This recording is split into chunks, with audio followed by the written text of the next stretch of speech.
Si Haring Ezekias ay nagkasakit, nakaratay at parang siya'y mamamatay.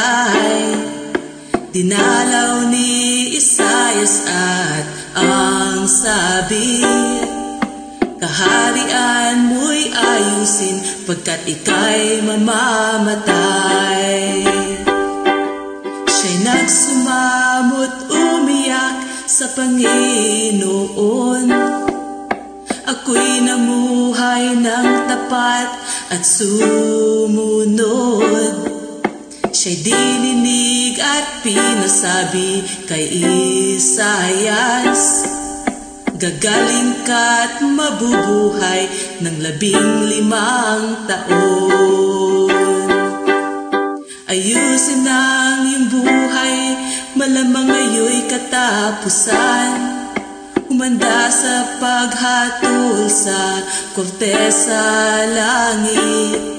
Isuot roba ni Kristo at siya'y sundin. Ayusin ang iyong buhay, maging handa sa Panginoon. Ika'y namumuhay mas matayog sa iba, ngunit tulad ni Ezekias, buhay mo'y hiram. Sala'y ikumpisal at patatawarin. Ayusin ang iyong buhay, malamang ngayon'y katapusan. Ayusin ang iyong buhay, malamang ngayon'y katapusan. Humanda sa paghatol sa korte sa langit.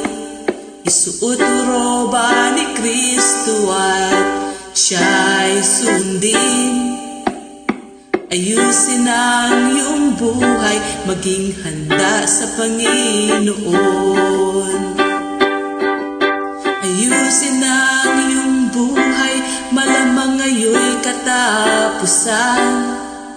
Humanda sa paghatol sa korte sa langit. Isuot roba ni Kristo at siya'y sundin. Ayusin ang iyong buhay, maging handa sa Panginoon. Ayusin ang iyong buhay, maging handa sa Panginoon.